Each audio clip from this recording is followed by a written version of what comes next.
In case you missed it, Miami won a conference game last night. Yes, Miami played a game last night. They've relegated the ACC Coastal to Friday nights while the rest of us are preoccupied at high school football. That is how ugly this game was. The British have not seen a beating this bad since 1776.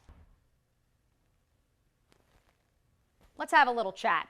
At 4-7, a lot of folks want the Jaguars to quite simply burn it down. I would also like to thank Quincy for encouraging me to go down the rabbit hole that is Gardner Minshew's Instagram account last night and uncovering this bad boy. Quincy said if this man walked into the Jaguars locker room, they would have no idea who he was. So who is Gardner Minshew and how did he become this mustached cult hero? Well, to answer that question, I first must introduce the man that took Minshew from clean-shaven walk-on to college football's top passer a season ago. Yes. This is Washington State's head coach, Mike Leach. The Jacksonville Icemen's all-time record stands at 82-96. When you account for an obviously trying 26-win inaugural season, that's really not too shabby. But their record against the rival Everblades during that time, 4-27. Yikes. We've spent a lot of time here on First Coast News, or rather, yours truly has just been fascinated by how bad the Jaguars' receiving core was last year. For the record, Iowa had its worst 3-year stretch of receivers while I worked there, so maybe this one is on me. The Jags receivers ranked 28th in passes caught last year. The one stat they led the league in, passes dropped with 33. Florida hasn't played in consecutive New Year's Six bowl games since Tim Tebow was under center. But under the tutelage of Timmy's old coordinator, Dan Mullen, the Gators will snap that streak when they face Virginia in the Orange Bowl on Monday night. And joining me now to dive deeper into that matchup in Florida's 2019 season is First Coast Sports analyst Brent Beard. Brent, thanks for stopping by. My pleasure. It's been pretty great if you're a Florida Gator the last 12-plus months or so. It's pretty great to beat Kyle Trask these days as well. 2,600 yards, 24 touchdowns in 11 games this season. Brent, what will the Who's do to try to slow down Trask in the Gators offense? I'll be honest with you, I'm not sure they can do it. Speaking of depth, that offensive line was obviously an issue last year, rotating over 10 guys into the offensive line. I know it's a small sample size, but Doug Marrone said that the group that started against the Dolphins is more than likely the group that will be the starters.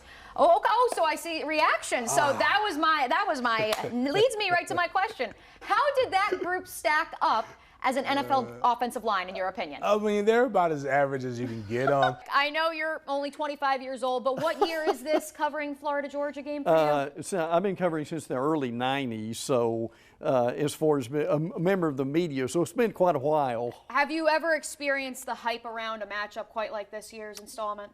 No, because of what's at stake.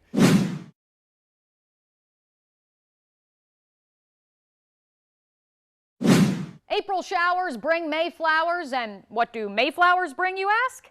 A whole lot of JC flowers in June, that's what. The Trinity Christian alum did just about everything for the Noles in their College World Series opener. No score second inning, high fly ball to left center, but here's Flowers with the power move. Robs Heston just out of a homer and keeps Arkansas off the board. I lied. It wasn't all Flowers. Facing an Arkansas lineup that's batting over 300, Drew Parrish allowed just 5 hits and struck out 9 through 8 innings. And so still scoreless in the top of the 9th. Noles put runners on second and third, one out for Nander DeCetis. He lofts one to right, and it's off to the races. Here comes the runner from third. And who is that runner, you ask?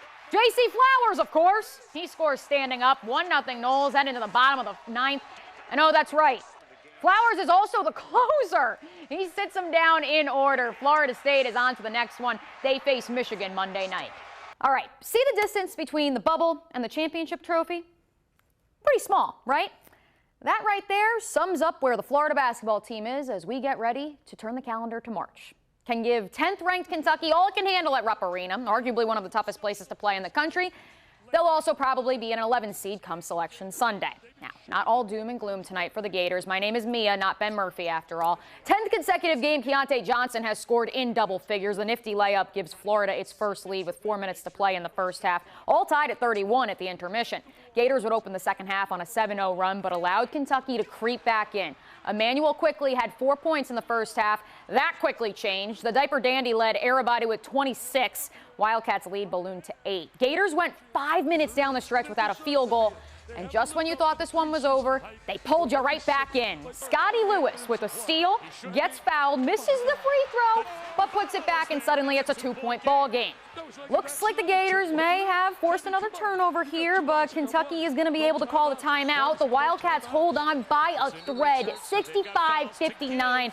Another shoulda, woulda, coulda for Mike White's Gators. But what you cannot deny, this team has heart. Florida came into today averaging 33 points scored per game. Georgia came into today averaging 36 points per game. So a 13-3 halftime score? Yeah, most folks weren't expecting that. They also weren't expecting this. Perhaps the biggest stat behind Georgia's third straight win over the Gators. Jake Fromm and the Dogs offense were 12 of 18 on third downs today. That included an 8 of 11 start to the day in that category. Now, perspective, the Dogs only had one total third down conversion against last place Vanderbilt in their season opener. So while they're improving in that category, a Gators defense that leads the SEC in sacks, of which they had none today, continues to struggle on third down defense. Despite unrivaled depth on that defensive line, Florida just 41st nationally coming into today on third down defense, and that includes allowing a 50% conversion percentage over the last 3 games. Is this on defensive coordinator Todd Grantham? The Gators say they were in the area. They just didn't make plays. From the Farrah and Farrah Sports Desk, it's First Coast Sports. The U is not back. Miami is 3-4 in Manny Diaz's first season at the helm. Their heralded defense has been great. Canes are giving up just 19 points a game, second in the ACC only to Clemson. But they can't seem to decide on a quarterback. Sounds a whole lot like Florida State. They are also 3-4, but in Willie Taggart's second season. Despite rotating quarterbacks, both Florida State and Miami rank second and third in the conference in passing yards per game. Yet, at 3-4, both teams could miss a bowl game. Last time they both missed a bowl game, 1979. Contrary to popular belief, Willie Taggart says the sky is not falling in Tallahassee, at least.